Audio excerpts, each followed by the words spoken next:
Let's talk about fittings and the process. Some new stuff I saw this week, some new stuff I got this week, and some new builds we did this week. All on What's in My Drawers Golf Talk next.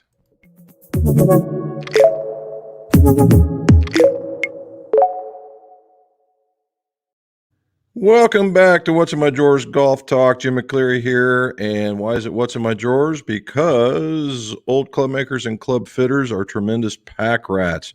And I'm no different. And it's turned into a worldwide discussion on golf gear and fitting. And it's been turning into what I would call a great conversation. And that's what it's about, right? A conversation about golf. And that's what we're going to do for about the next hour. And normally we run over a little bit anyway, so it's been an all good fun. So to get started, let's knock out some of the fun stuff out of the way.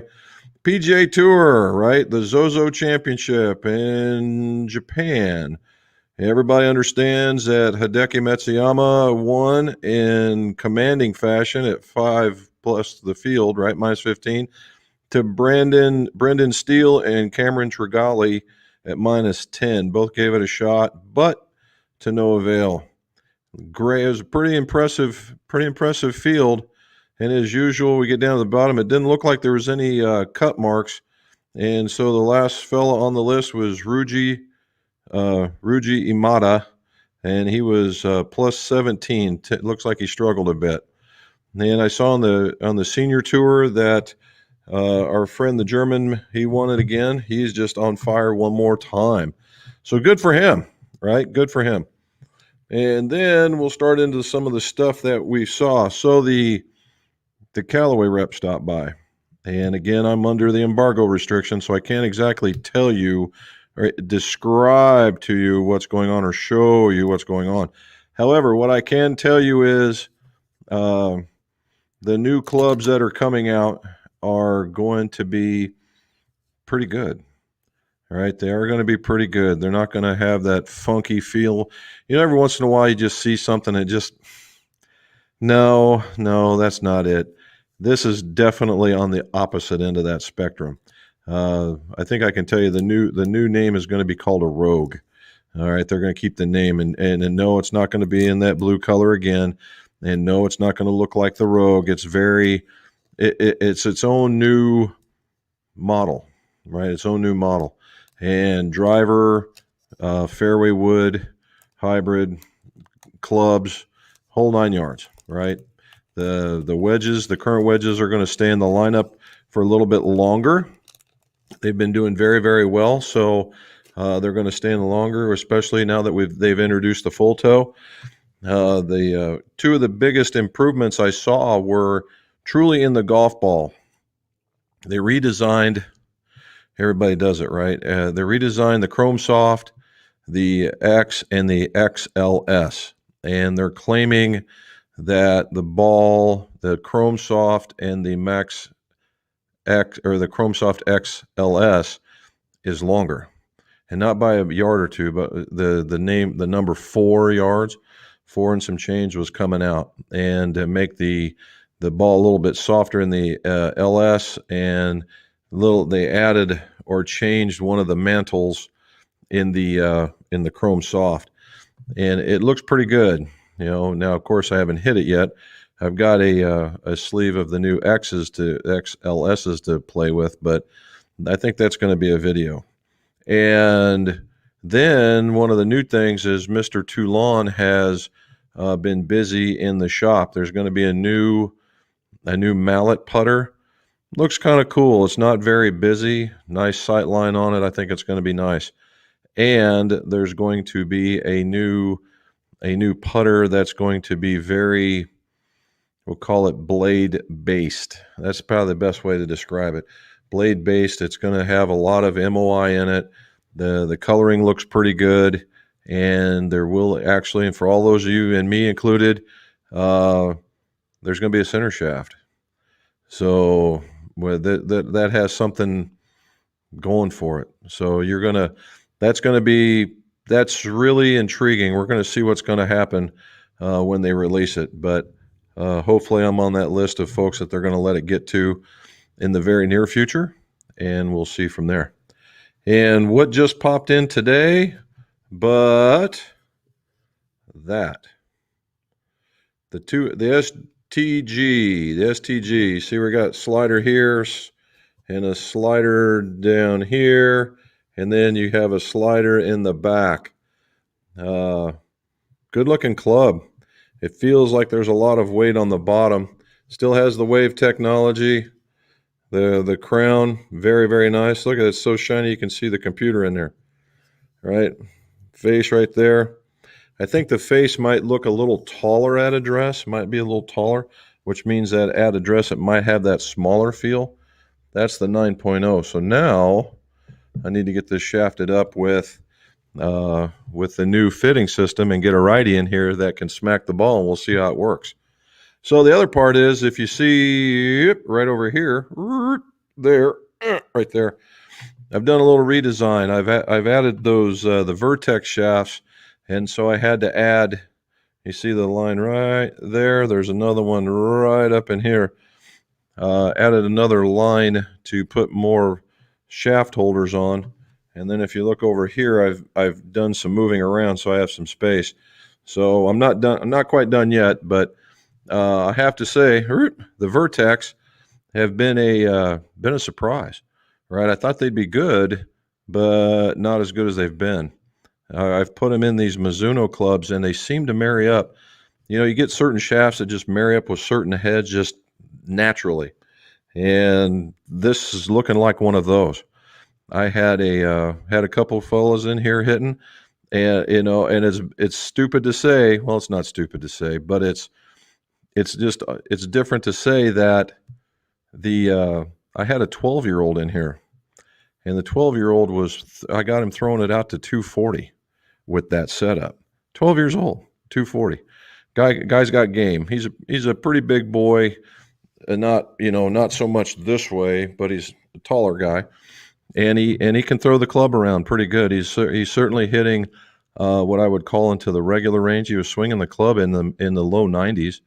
So yeah, he was doing pretty good, and once I got him hitting really good, he started lighting up a little bit, and he called it Thor's hammer.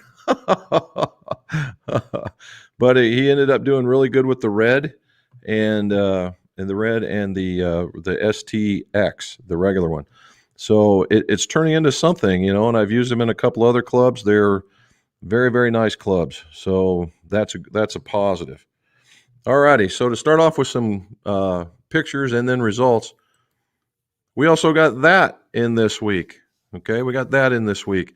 That, my friends, was a whole bunch of Mizuno, and most of it was for clubs that were wanting to be built. And this is the first one right here, and you can see it's the hot metal. Nope, sorry, this is the forged. This is a forged club. Nice black ferrule, and with the black shaft, the Tour 105 and the S. Neat shaft, right? I got this in my bag, and just worked out really, really well. I did a vid. So here we go. We'll start here. Like, subscribe, please. Like, subscribe the video. Like, subscribe the channel. That way you get to see more of these videos, particularly when I talk about this particular club. And we talk about, I've changed the format, and we're talking about building golf clubs, but we're also talking about fitting parameters that went with it. And in this particular one, I talk about reaming the iron and what it does to it, and the kind of impact it would have, or doesn't have for that matter. And it turned out pretty good. There's a lot of moving around. I tried to keep it interesting in this one. So you guys let me know what you think. That comes out tomorrow at 7 o'clock in the morning Eastern time. The other one this is a Hot Metal Pro. The Hot Metal Pro. And we did a little fancy schmancy right there with the red to go with another red. These are purely coincidental, by the way. Purely coincidental in their requests. I thought it was pretty cool. Oh, and this set's going to Canada. So that, again, very, very cool. I really, really like that. So Again, let's see here. I wanted to show you, this was on the Instagram on the reels. Again, I've been doing the reels, not so much the pictures, but the reels, and a lot of it will look like this, except for a much better music in the background. So let's go with this guy. It's going to be very, very lightweight, only because background music. So you see all the different manufacturers that are out there? So what that is what you would consider a truly custom fit set. Looks a lot like that. So you get to see there's a big Bertha here on the left-hand side. That's the hybrid. You get to see Callaway Apexes with a different style of shaft, and then a Wilson driver and 3-wood. All right, a Wilson driver and 3-wood. And it also, there's a sideways shot of it, so you look at it a little bit better. Okay, so that's what a fitting means, right? That's what a fitting means. And that leads me into, I got one more thing. I'll show you how chuff I treat my dogs. Okay, so back to the fitting. This is my rant for the day, or my rant for the week, maybe the rant for the week. So I better get this going. So I went looking around YouTube, and I was looking for some content ideas in the realm of fitting. Right? We do a lot of fitting here, and what pops up are the most popular YouTube channels, the Rick Shields. There's most of them are out of the UK, surprisingly enough, and they have all these impressions of fittings. And then today, if you guys get My Golf Spy stuff, they talk about a survey they took for fittings. Okay, the surveys they took for fittings, and the guy that wrote the article for the fittings, so I lumped them all into one spot. And let me preface this with, everyone that wrote any of these articles doesn't do fittings. All right, so it's purely opinion based. Now, I will say, they all say that everybody should get fit, and they like the idea of getting fit, and they're behind the idea of getting fit. Okay, and where to get fit is actually becoming a thing, to the point that the guy in My Golf Spy says, well, go up into Canada or go over to Long Island if you want to find a good club fitter. Well, poo on you, dude. But and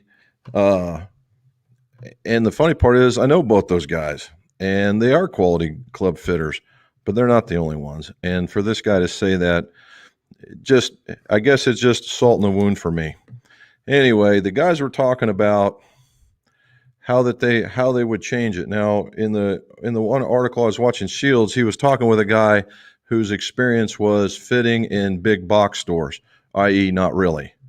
Okay, and what they would do, and how hitting inside is bad, which is crap, and hitting off of a mat is bad, which I agree with. Certain ones. There are certain mats out there that give you the real life feel. When those guys are doing their testing, they're hitting off those same crap mats, and you don't hear them complaining about it then. So now bringing it up now?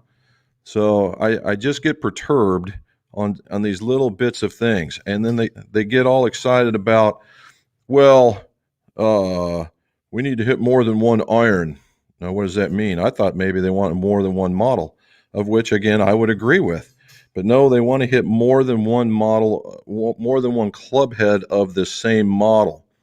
Now, there's some positive to that. I'll kind of agree there's some positive that, just to see whether or not you can hit a 4-iron, right? Which in a lot of cases, if you've got a decent fitter, they're going to know. But basically what it was proof in the pudding versus believing what somebody would tell you. And to the point, he says, well, Rick says, I want to put you into a box where you stand there by yourself and you hit and you come back out and it tells you what you need.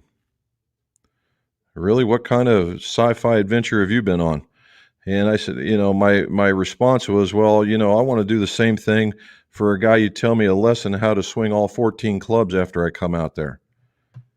I mean, really?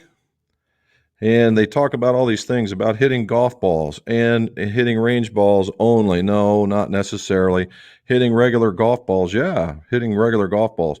And one of them had the audacity to say, well, sometimes they're beat up. Well, like you play a premium one every single time you go out. Yeah, I just, I don't know if they're just playing devil's advocate to do content stuff or not. And it just seems that, unless you're this high-powered YouTube guy, that you didn't do things right, which is the biggest pile of poo on a planet. And I hope y'all are listening, right? And in the fact that, in the golf spy, the last bit of it, and then I'll get off of this thing, is that most of the people that surveyed in it fit indoors. And most of them hit into a simulator mat, right? They hit into a simulator mat. And then the next portion of them hit into a net. And his idea was, well, I'm glad you don't hit into a net. What do you think the mat is? This is a solid net, bonehead. And it just, because it's got a picture. Well, if you want a picture, somebody could put a target up there. That's what we did for years until the simulator thing became a reality, right? And we put a target so they had something to look at. Because it's unless you can truly visualize, it is something that's kind of hard. But I just get flustered when they get these. Well, I want everything to be perfect, and then the first argument is the first thing that's going to come out of their mouth is, well, no golfer's perfect. Then why do you want that? I mean, come on. All right, that kind of stuff just perturbs me because we're sitting in here in Southern Ohio, 10 miles from the banjo music, and we're hitting off of quality mats, hitting quality golf balls into a simulated cage, and hitting multiple styles of clubs, although it be one. Everybody wants to hit the 7-iron. Well, I use 6 irons with the premise that if I can get you hitting the 6-iron, all the rest of them as they get shorter are easier to hit. Okay, and then we start talking about going the other way. Okay, I'm off my platform. Sorry to have you hear this, but I just thought, you know what? Somebody's got to talk up for either the little guy or the people that are doing it right, other than the 2 people that anybody wants to recognize. Okay, here we go. Let's go to the top and see where we're at. Mrs. McGough gave me the you need to get moving stuff, and I gave her a raspberry. All right, Matt, here we go. 73 only round. Short game was paying off. Didn't hit the ball well, but kept it around par. Nice. Well done, buddy. What's my favorite Halloween candy? Oh, you notice I got a little orange going on, a little green going on. Bones, he's digging on it a little bit more here. I was going to put a grip in his hand, but I didn't know if he could hold it or not. My favorite Halloween candy it's kind of funny. It's a Southern Ohio thing. I like candy corns. But I like candy corns mixed with some of the Planters peanuts. You get that sweet, salty thing going on. Mrs. McGough, she's the Reese's peanut butter cup all day person. So, and it doesn't matter what kind. Danny, what's going on, sir? Shot in the low 40s this week. Very well. Looking on the Callaway pre-owned for hybrids to replace my 4-iron. Very good. Will the Project Deck Catalyst be a good fit for a slower swing speed? Yes, it will. They come in weights for flexes. So 55, 65, 75. 65 will have the most flex selections, like probably an A, an R, and an S, where the 75 will have an S and an X, and the 55 will have an A, an L, an A, and an R. So if you're going slower, you might look at the 55 and make sure of the flex. But yeah, I mean, we sold bunches of those, and the Catalyst is a good working shaft for the hybrid. All righty, Mr. Krister's out here from Sweden. How are you, sir? Hopefully, are you covered under snow yet? There he is. Good afternoon, gearheads. And that you're on the right spot, buddy. Past my prime. Last week you asked for future video ideas. Yes, and while we're getting there, before I read his, I have 2, possibly 3 sets that I am getting ready to build and finish off. If you guys give me a topic, and I will, Mrs. McGolf is out there. Hopefully she's going to write this down, because oh, wait a minute. I got a piece of paper and a pen right here. Hold on. Without tipping everything over. Okay. If you guys give it to me there, I can write a few down. I got some from last week. I was looking at some comments. I just found out YouTube holds all these comments in the different places. They used to just send them to me, and I would answer them. And then they put them in a different place, and I had no idea they existed there. And there was some stuff there from a year ago. And I was like, well, that's a little late, but it got down to about 3 to 4 months. All righty, so how about videos covering touching up sky marks, deep scratches, and refinishing of metal woods? I can do the sky mark part of it. The refinishing part, you're kind of on your own. But I do know how to cover them.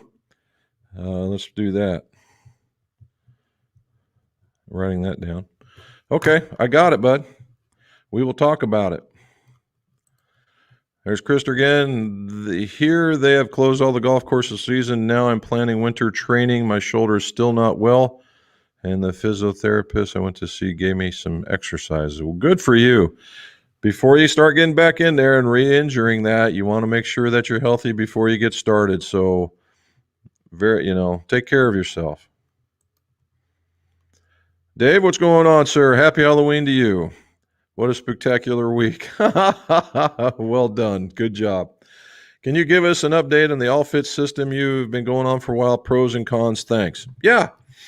So the ProFit, or what we're calling the all-fit system, right? So if you see right there, all the black, that is an all-fit system for woods. And what'll happen is that I will have to take out this piece here, that piece there, and take out that screw and put in an all-fit screw. All right. The all-fit screw works, but it is not as, I will say, it's not as stout as the original that I took out, because it has to be longer. It has to be longer in some cases, because some of the adapters that we put in there in place of that piece that we took out are taller, so it needed to be a little bit longer. And what I found out the hard way was that the wrench that they supply with you tightens it far too much. Now the OEM ones work just fine, to the point I use the Mizuno one, and it tightens it in there just fine, works like a champ. So far, so good. I've done bunches of trials, given it to fellas, if nothing slipped. The other one, which is over here, see all the silver ones over here? That's the all fit for irons. The all fit for irons. Now, the all fit for irons, you have to be kind of careful. I've not had a failure, but I've had epoxy come loose on maybe, I've done 70 of these things, 70, 80 of these things, and I've had 2 come loose. And that's on me. And because I thought I could get away with something and I didn't. And what they have is they have some for taper tips and they have some for parallel. And I ordered all parallel, thinking that's all I was ever going to use. And I put a couple taper tips in them, thinking, yeah, I can get away with this. And no, I can't. I did that. And I've had one head just slightly move on me about this much, but nothing's broke. Okay, nothing's broke. But once you've got it settled in, and what I've done is I've gone back and hit every last one of these things just to see, and so far so good. So you got to make sure everything's clean. Don't be afraid to put a little bit of just a hair of quick center, and ensure that you let the thing dry fully, and you should be good to go. Okay. But yeah, I'm with it. In fact, I got to convert more over. The space that was over here was the final sets of irons that I had to take down, that we will have to get new ones because they were graphite, and just because of the look. Hello from Dallas. How you doing, buddy? On vacation. Nice for you. Well done. Donald McIntosh from Northern Kentucky. Well, you're not too far then, are you? Not too far at all. All right. Krister bought a new driver from Golf Bidder. Cool. The Callaway Big Bertha Alpha Double Black Diamond, longest name ever. You're correct. Oh, speaking of that, those double black diamonds that everybody was talking about for the players, I am now going to be available to me. So if somebody, if you, and it'll be available out there, but I fully suspect that I will be doing quite a few more of those now that I know that they're there. The funny part is I had no idea that they existed for the longest time. The Aldila 110 Rip IO shaft. Ooh-wee, buddy. Well, you always like the harder shaft, so you're probably going to like that one. Matt Spawn. Is it Spawn? Spoon? Spawn. Hello from Peoria, Illinois. I've been through there many times on the way to Iowa. Played American Dunes in Michigan last week, shot an 80 from the Valor tees. The memorial to the soldiers was breathtaking. That is outstanding, Matt. Outstanding. Well done. And thank you. Mike, what do you say from Buffalo? What did we do? Second day of the championships last week. Could have gone a lot better. Uh-oh, nothing was working well. Finished 19th out of 40th. You can say you finished in the top 50. Take the positives where they're at, man. See, I called that one, Matt. Reese's Peanut Butter Cup. All right, Jim, are you experiencing problems obtaining KBS shafts any more than usual anyway? Seem to be struggling to keep up with the supply. That's another topic we can talk about. Okay, so I'm pushing stuff out of the way because my hands are flying. Might be Italian and somewhere else. Yes. All right. So in talking with KBS, in talking with GolfWorks, because we've been ordering shafts, that KBS is going to put on hold a couple of models of their lineup. And I don't have the list of all of them yet. Needless to say, I think if Robin's listening, I think the 90s, the Tour 90s are going to go they're being on hold for an entire year. All right, that's so they can catch up with all the other models that have been doing very, very well. I'm also being told that True Temper is also experiencing and going to do the same thing. Just a few models, not all of them, just some. And again, I don't have those. I just know that it's happening. I don't think it's going to be their big models. Uh-oh. Ding, ding, ding, ding, ding, ding, ding, ding, ding, ding, ding, ding, just in. Woohoo! There it is. Okay.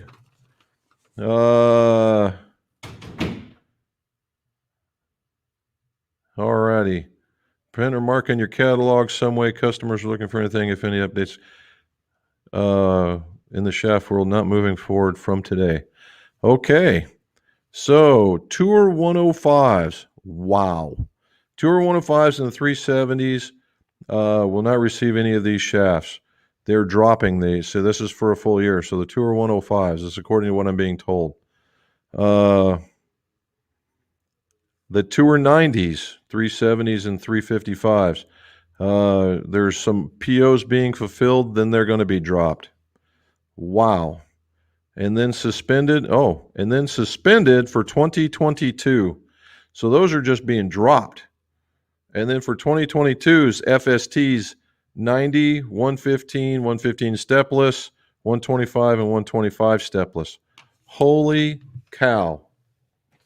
So that's a lot. So yeah. So unless you're in the dollar tapers, C tapers, or the regular tour models, if you don't have your shafts, chances you're not going to get them. So you might have to look somewhere else. You heard it here. And these guys are my Nippons. So far, so good. So far, so good. But I'm sure everybody's feeling the impact of them.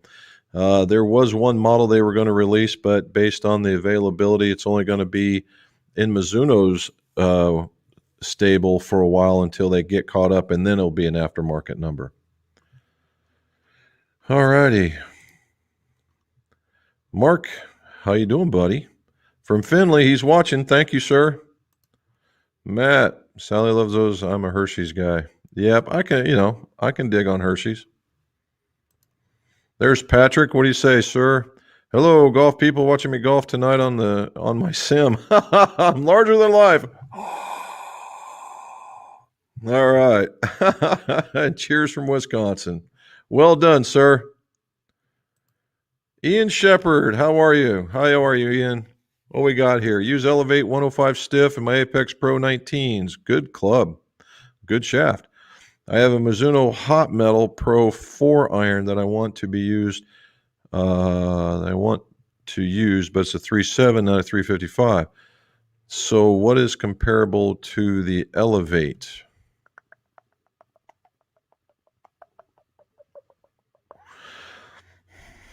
Okay, Ian, so you might still be able to get the Elevate 105 in stiff, and it's the red and black label. In order for the thing to feel very, very similar, I would look at that one. The next one that comes close, maybe a little bit stiffer in its feel, was the KBS, but as we just found out, that's a no-go. So your next available shot, the only thing left over truly is the Nippon Modus Pro 105. I'm just staying in the weight categories for you in order to do that. Now, if you don't have any troubles getting the ball up in the air, I would go with that. And if you do have issues with hitting the ball up in the air, I might look at something a tad softer. Is that the best way to say it? A tad softer, and even going into a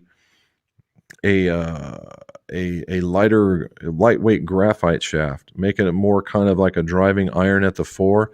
Although I know it's not, but you can go into say a 90-gram shaft, and it will be plenty stout, and you can get that extra kick off of it and throw it up into the air.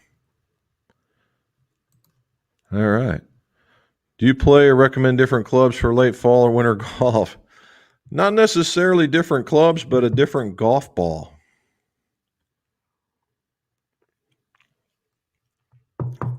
In particular, when you get when it starts getting really, really cold, I really don't see a whole lot of. Man, I got something in my eye.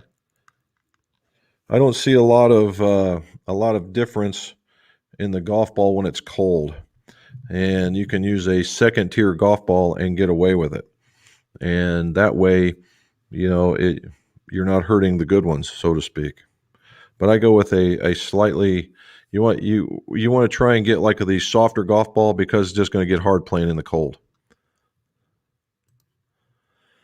Kurt Evans, how are you, sir? Mark Malakowski, how are you? Thank you for watching us. Hey, what's your process for cleaning and storing clubs for the gear in the winter? I did a video on that, and I think I'm probably going to do another one. And I take getting ready for the winter very seriously, being an ex-Nebraska person. But so a lot of people will take their golf clubs and put them in a garage, and that just does a disservice to the rubber. It makes it get harder prematurely. And so, tuck it in, if nothing else, throw it in the back of the closet. However, prior to doing that, take all the clubs out of your golf bag, take all the balls out of your golf bag, take all the tees out of your golf bag, take all the first aid kits and extra gloves and the spare change, ball markers, the whole 9 yards. Turn that son of a gun upside down and shake it loose, and just watch all the junk that falls out of it. That reason why I do that is it helps the golf bag last longer. Maybe give it a quick scrub, and then start putting in the stuff that you're going to know you're going to use next year, so you're ready to go. Then what I would do is I wipe down the grips just like you were cleaning them in between rounds. clean up the clubs, take all the dirt off of them, put a layer of wax on them, put them in the bag, and send them off to the side. But that's what I do. Hey, Jim Robin, I saw Leak Rogue picks. Very intriguing. Personally, I was hoping to see new wedge, not a full face. I play the Jaws raw and need a new set, but can't find the raw anymore. No, you won't. The Jaws, the raw was a limited release, and I don't think you're going to see that one for a bit. And you won't see anything. It'll probably be a takeoff of like a Jaws, an MD6, whatever that becomes. Now they had a forged club there for a while, but it was also it wasn't raw. It was covered. If something happens in the way of raw, then we'll make note of it. But yeah, they look pretty cool, don't they? And I don't know who's leaking it, but they could be in some deep doo-doo.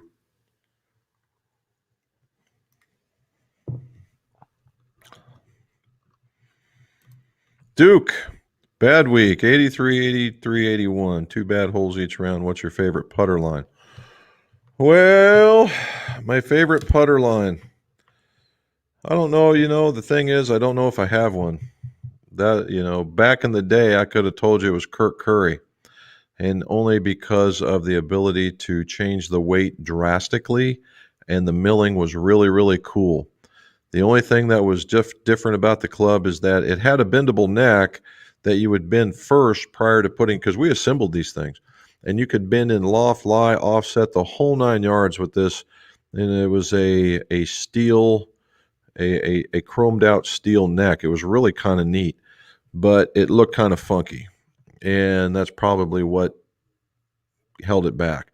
The rest of it was an excellent idea, to the point a lot of people have borrowed some of his ideas, and particularly Toulon in that little weight bar on the bottom. That was done long time before. A lot of people are putting all that weight on the bottom. Kirk did that a long time ago, and I like that. Personally, I like obviously the Odyssey line is very, very nice. The Toulon line is their premier stuff, and it's milled, and you get all the extra whatevers and colors and things. However, they're kind of stingy on the left-handed stuff, so I can't really favor that too much. Being a lefty, my choices get very, very slim, and so that's where that's at. But if I was I'd put it this way. Right now, if I had let's just say what we would call hey, I'm gonna go out and get me a putter, then it would certainly be in the Odyssey line, based on what I just saw. Based on what I saw on this new stuff coming out, that's going to be a favorite line. If I wanted to go premier, stupid, expensive kind of stuff, then I would probably look at the Peretti. Adam, message a couple weeks ago. I'm doing my PGA in England. Had my club building exam come up. Listened to all your tips, and I passed the exam. Yeah, I thought I responded to you. I think I saw some of that. And very good for you. Hopefully, tell them where you learned all that stuff. Was it like I thought it was going to be? Because they talked about, I talked about some subject matter, what I thought that they would want to cover based on what was popular, not necessarily what was needed. But hopefully, good. I'm glad to hear it, Adam. Very well done for you. Thank you. Brendan, glad to see you're up late, buddy. Northern England. So, Brendan, if a guy from the States is coming over to Northern England, or I'm sorry, Northern Ireland, sorry, Northern Ireland, and he had 3 days to spend there to golf, tell me what courses you'd recommend. Let me know. All right, had a few fire department guests at the Royal County Down last week. When you coming over? Well, there you go. Robin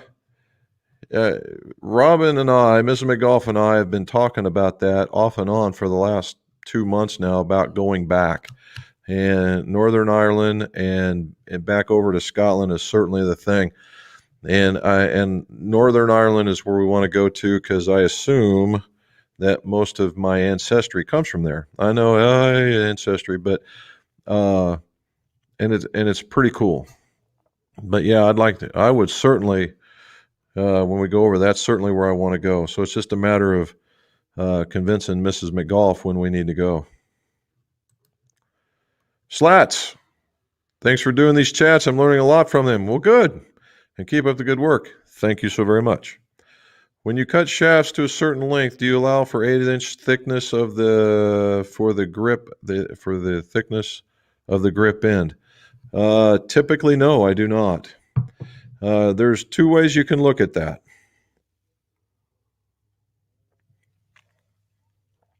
Number one is that if you're fitting and your fitting system is set up to, you cut the raw length and then you put the grip on and away you go, then that's the way you build them.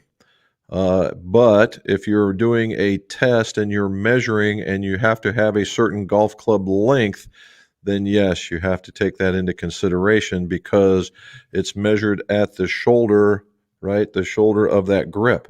And so if you're being tested, then yes, you need to consider that a little bit, depending on the model, right? And there's the thing, depending on the model, it can be more, right? And sometimes you'll see clubs that are built in the half inch and on the inch and the inch or inch and half inch, and then you'll see some on the quarter and 3/4 inch, and that's purely the butt, that little butt cap on the grip. Mark, hey buddy, if you got the time, man, we got the shafts. They could be fun.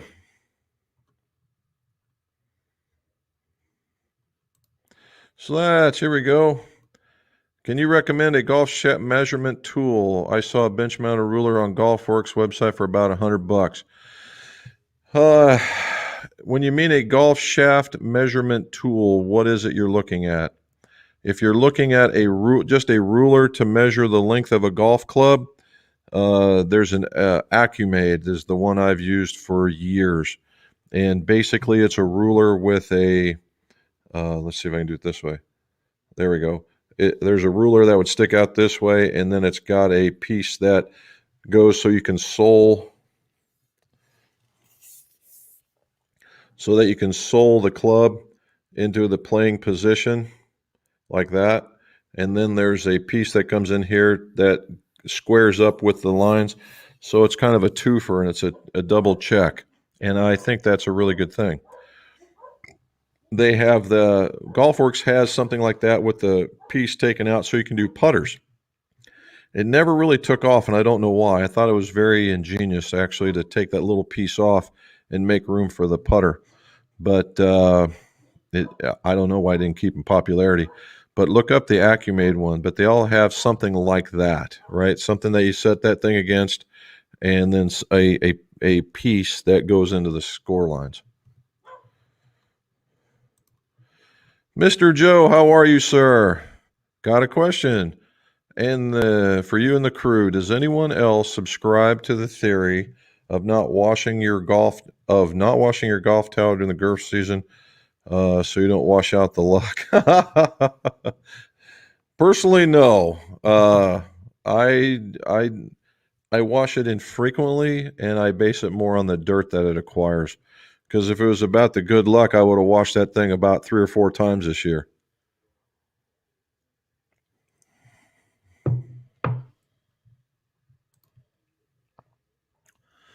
I don't know, Joe. We just got it. I mean, I literally just took the plastic off when you heard it. In fact, there it is. I took the plastic off of it. Mrs. McGolf will have that. Mr. Canada. We got Canada watching. So now we got north and east going on. We got some north and some east. Man, we're killing it. Well done, guys. Needs focused. Like that. There we go.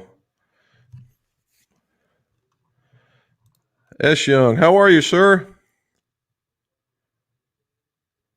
Oh, they made it in. Good for you. Well, let us know how they work out. Pooey's back. Or is it Pee-wee? Pee-wee. That makes more sense instead of pooey. That sounds kind of stooey. Pee-wee. Okay, got it. Shot an 85 in the sunshine and showers day today. Got 76 T&B, 3-iron with S300. Any shafts for graphite? Okay. Well, if you like... oh, wait, you hit the ball like nobody's business. Let me think about this one for you.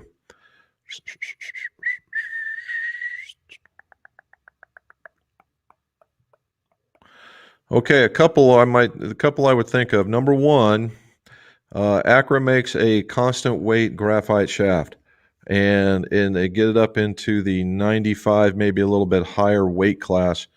They make a 110, I believe, and that thing would hold on to a guy that swings like you do. That one I certainly could recommend, and it would hang with you for sure. That one, pretty good club, pretty good stick. Another one that's out there that would be able to bring it around is there's KBS makes a TGI and Tour graphite iron, and it's based upon their Tour model steel shaft. The profile is very much the same, and I believe they have a 100-gram shaft. The 90, they got a 95. It's pretty stout. I swung those. You gotta swing them to make them work. And there's a 100 to 110, and something like that might work for you as well.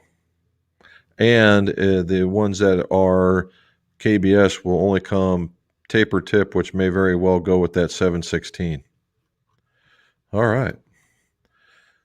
Dave, when opening up an iron hosel from taper to parallel, where a drill centralizes in the existing hole, does a reamer also self-centered? Any other tips? Thanks. Yes, it does. So in the ways of reamers, so if you have a drill bit, and it comes down, it comes into a point or chamfer, and it wants to find the center. Now they do make what they call a centering bit, and they also make this thing as a centering. It clamps on the outside so that you hit the inside all the time.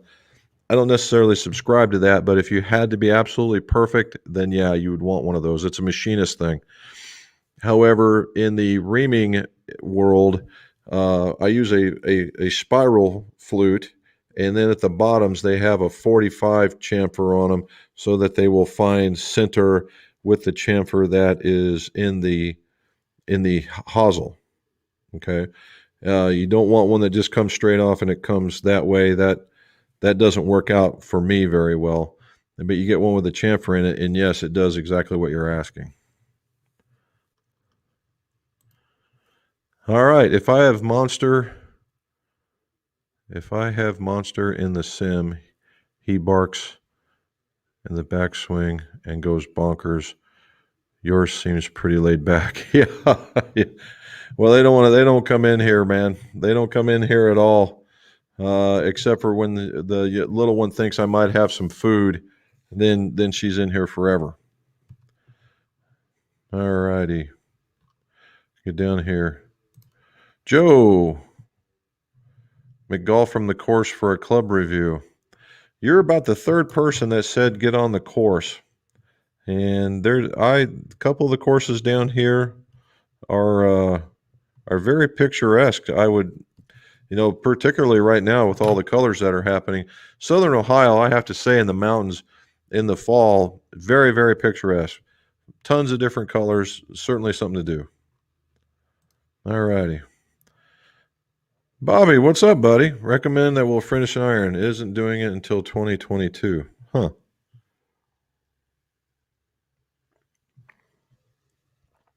Well, there was one other that I knew everybody liked. I haven't dealt with them in the past, but everybody liked it. It was called the Iron Factory.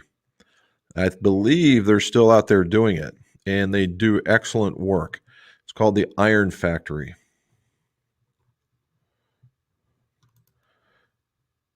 And same to you, sir. Oh, we get back here to the top again. Somehow I do that.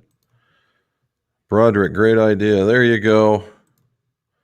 How many balls do you break or crack in your sim bay? So far, none. So far, none. The what I have is mine is a 10 by 10 by 10 cage, and then it has the baffle. What would be the first line of defense is actually where the projector shows its picture. Behind it is yet another net, and everything it hangs because I have it weighted on the bottom, and so I don't hit anything hard per se, and I do switch out golf balls. So I probably that's probably the reason why. Oh, I've told you that one before. Come on, Matt. I've told you that one before. Thank you, sir. Amen on the 6 iron. So, Patrick, I used to use the 5, and I used to use the 5 all the time, but then all of a sudden, all the lofts started getting stronger. And you'd be surprised how hard it is to hit a 5 iron because not because of its length anymore, but because of its loft and getting it in the air. And it really takes something. And I thought I was striking a 5 iron pretty good there for a while, and coming to find out it was barely getting past the 6. Now, if I need a low skidder, one that just goes out and has to stay under the wind, or I want to, the ball's really hard or the ground's really hard and I'm going to get some roll, the 5 iron really comes to life. But that's a very, very particular condition to be able to use that. In here, when I did it, I'm hitting very, very well. It's only a 5 yard difference. Sometimes less. Now, when I'm hitting poorly, it's right on the money. So it stays in the bag. But and honestly, in the places I play, and I normally play off 66 to 68, it doesn't come into much call either. Well, thanks. It's just one of those things. It's just like I just read it and I'm looking at it and I'm just going, really? I mean, come on. And I wanted to not necessarily get into an argument, but necessarily set the record straight. And that's really what that was for. All right. The thing is that some manufacturers chain iron head after getting to a 7 iron and have seen difference between the A and the P wedge. For sure, Nick. The particularly say in Srixon and Mizuno, right? They both don't quite favor a gap wedge per se. That they try and make it more wedge-like, and that I think that has a lot to do with the influence of being across the water. That's the tendency that they play because it's more traditional. And honestly, to be honestly, they just truly haven't caught up. If you're going to jack these lofts up, we all know that the A wedge is basically the new P wedge. So if we're going to treat it like that, why don't we make it like that? But there's in that line. But when we're talking, here's the reason why they use the 7 iron, because it's easy to hit. All right, it's easy to hit. When you ask anybody, hey, what's your favorite iron? They go, well, I like the 7 or the 8 iron. And predominantly it's the 7. It's a good, easy club to get. There's no really high expectations of hitting the ball 300 yards. Nobody comes out of their shoes. And it's just one of those really laid-back type golf clubs, to be honest. And if you were an OEM and you wanted to show people how easy it was to hit your golf club, you're going to pick the one that most people are going to gravitate towards, hence the 7 iron. And that's the reason why you see it in all the fitting carts. And it's the truth, right? I can't fault them for that, but that's the reason why I pick 6s, because they're a little bit harder to hit. If I can get you hitting that one well, then that means everything else goes in there. But then, in the A and the P wedge, as the club truly gets shorter, it is actually easier to hit. Now, to talk to both sides of this, Nick, is that the idea is it becomes more about soul grind at that particular point and turf interaction, and the lie angle becomes paramount. And those are the things you really need to start really concentrating on when you get down to that neck of the woods, for sure. What do I think of Amt shafts? I like the idea, the ascending mass technology in the beginning. and they got the 3 different colors, right? They got the red, the white, and the black. And the ascending mass technology, so it gets supposedly a little heavier in the right spots, so that each shaft does what it's supposed to. I was really, really all about that for quite some time, and they were the only ones truly doing it. But there other shaft manufacturers are making some really good ones too. But can you go wrong with AMT? No, if you get the right one, the right profile in there, I think you'll be in good shape. All righty. James, excellent first name, dude. Excellent first name. Windy and wet Scotland. Well, at least not much has changed, right? When you bend D-loft irons, you actually close the club face angle. Does this mean that you can only D-loft 0, causing the face to change angle?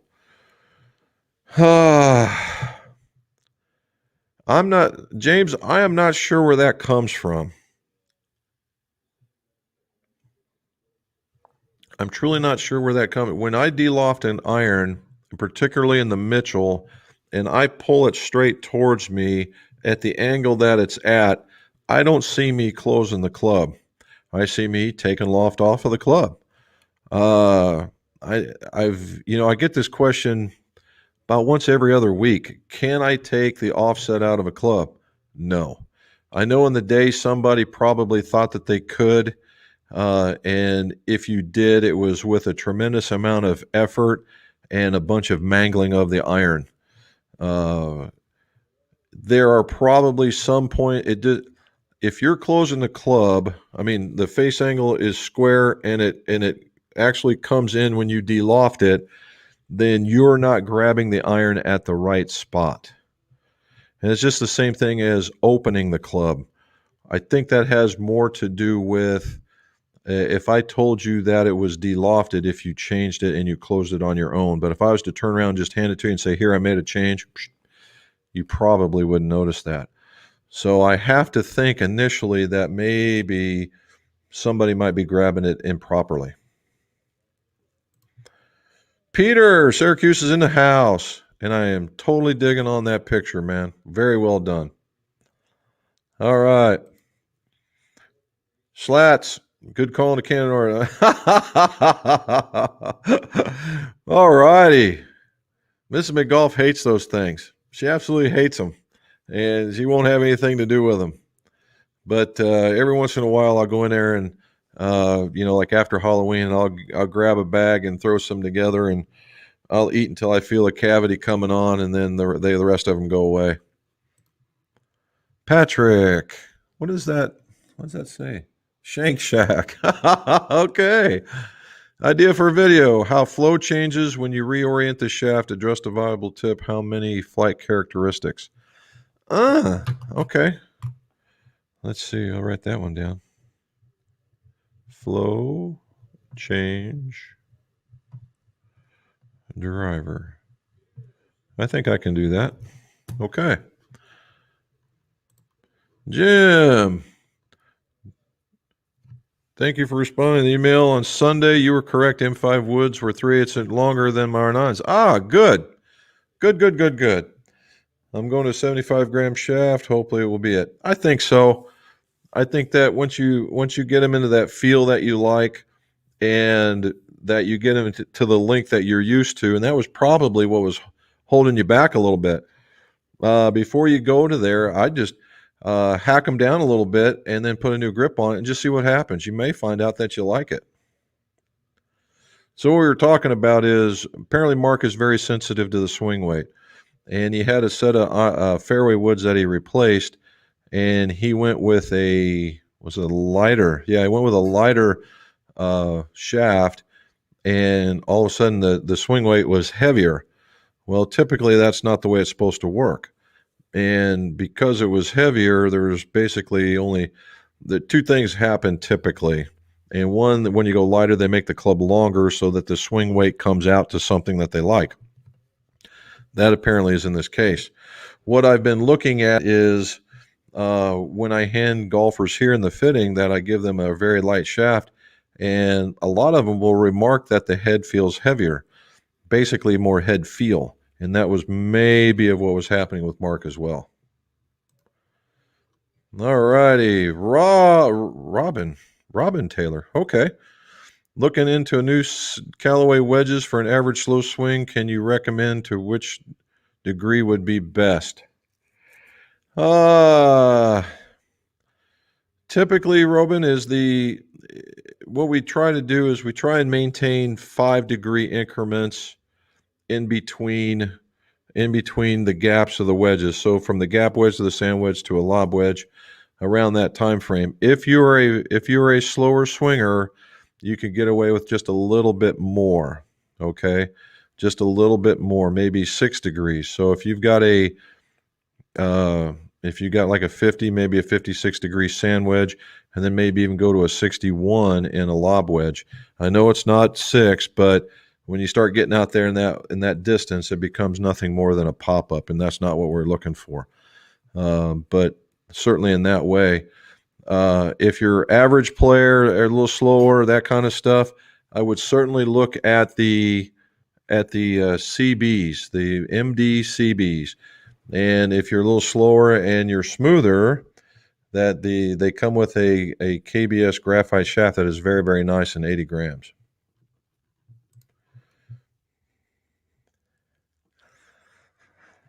Add lead tape to a club. Will it change the design performance of the shaft? No.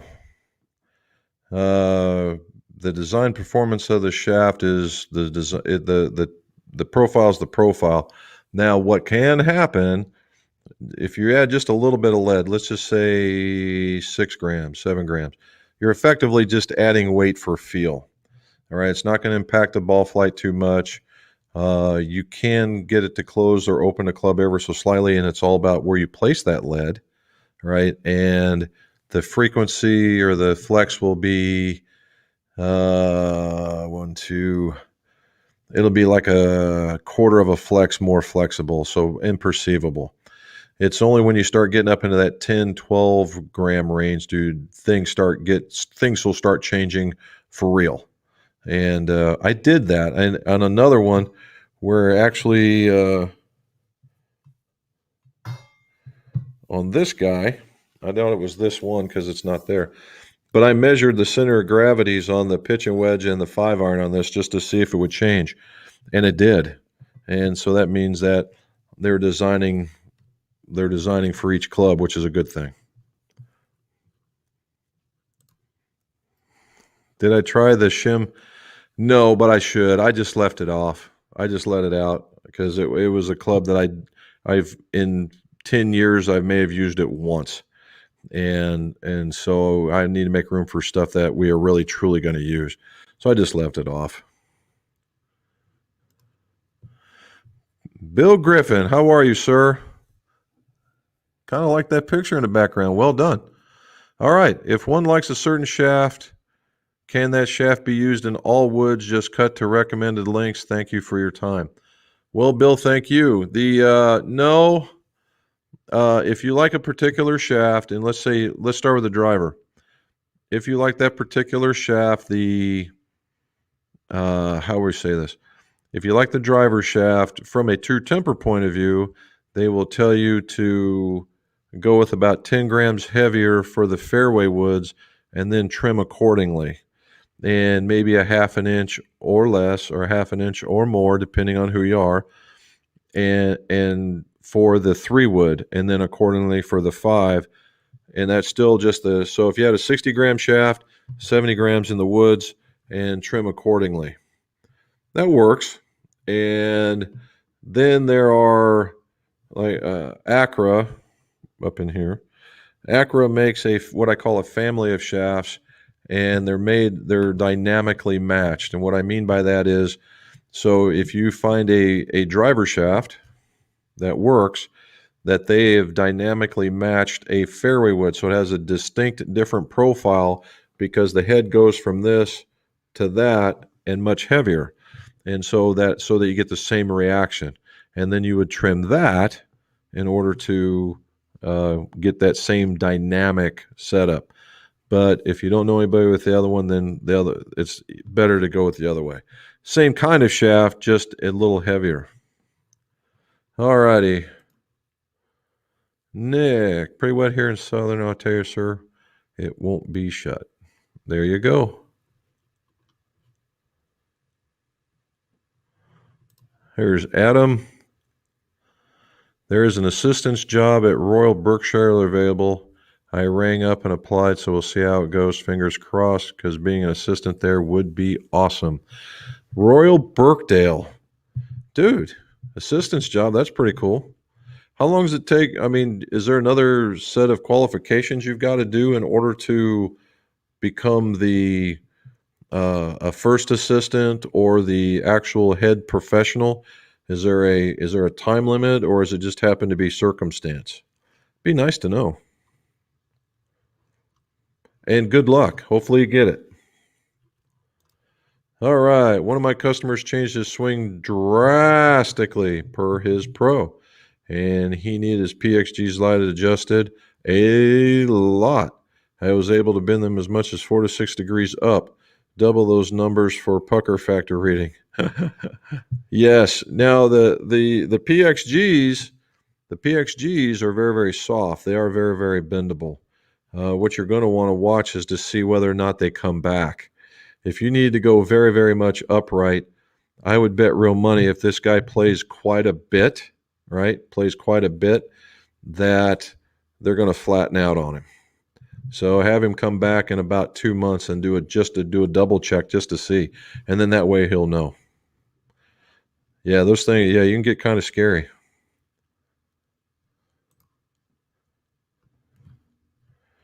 It's Willard right there selling one. Uh-oh, I'm getting the motion, guys. And we're down to the final two. All right, here we go. Good luck, Slats. If he orders the auditor ruler from Golfworks, I've been waiting since July for mine. They tell me late November. Every month it's moved back. Yeah. I would also try Golf Mechanics. They're the other ones that sell them. Try Golf Mechanics. They're very, very good. All righty. Whoops. Oh, there's way more. All right. Good evening. Any new updates on the 8-iron KBS V shaft? Did you talk to Robert? Okay. So now we know that answer. Colin Schwartz, how are you, sir? I got fit into a Fujimoto F3 stiff. Oh, nice. I'm looking for something that provides a bit more feeling of load. the Motor is, it's a board, man. It is a board.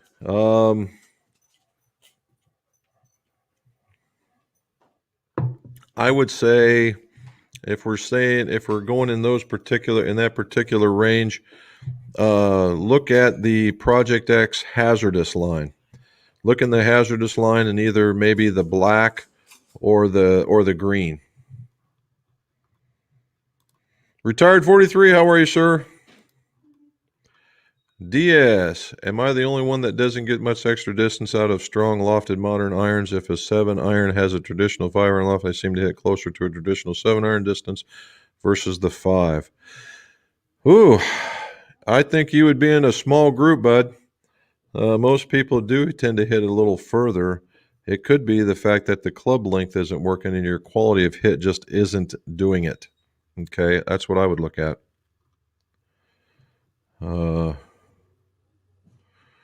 Let's see. We'll go a little further. If you had 2 degrees of loft to the stronger irons, what does that do to the bounce? It takes 2 degrees off. It makes, if you think about it this way, and this is loft and this is bounce, and you just made it stronger, and if you just made it weaker, and they're equivalent 1 for 1.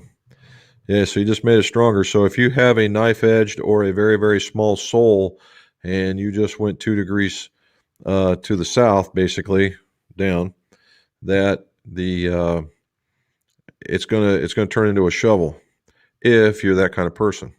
And the same thing for the wedge. Now, if you have a wide sole wedge, probably wouldn't hurt you nearly as much. Okay, couple more, guys, and then we got to call it. Here we go. James, another good name. On the Iron D Loft face angle change, a manufacturer did this work and closed the face. Wow. I'm not, James. I honestly, I'm kind of lost at this one. I'm not sure how that would happen, to be honest. I don't for an iron. I just don't see that. Again, if it was if it was pulled in the wrong direction, then yeah, I can see that. But I don't. I'm not sure how that works. Alrighty, there we go. Two more, and then we're done. Could you explain the difference between the Maverick and the Maverick Max and the hybrids? Yep, the Maverick, what we call the Maverick Standard, the Maverick Max, is a draw bias club. The Maverick Max is slightly bigger and has a little bit more weight towards the heel end to get the club to close, and it actually sets about a degree or two closed. It's a very, very popular club with professionals because they don't want to fade it. They don't want to see the right-hand side or the off side of the fairway, and they want to see that draw, and that helps promote that for them. It's really crazy. Imagine a Maverick Max is that slice killing club, and they put X Flex in it for the pros. But that's what's working.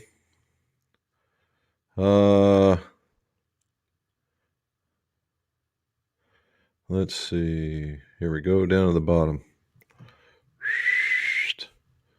Here we go. Adam's talking. Got 1 year left on the PGA degree until I'm fully qualified, so currently can only be an assistant, but once qualified, you can do either. Well done. Well, 1 year, we're counting for you, buddy.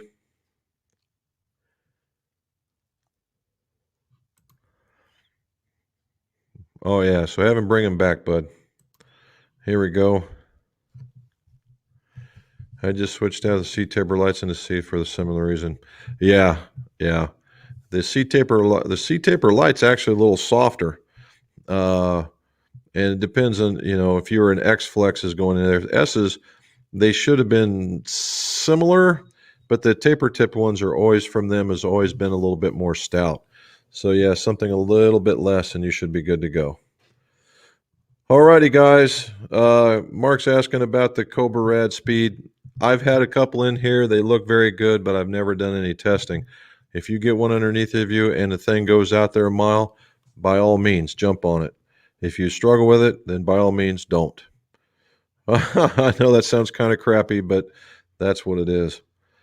Guys, again, thank you. Thank you from all over the planet again. I appreciate you guys coming in here and asking the questions.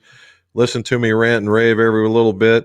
And again, I thank you. Remember to like and subscribe and wait for that video coming out tomorrow, and we should all be pretty good.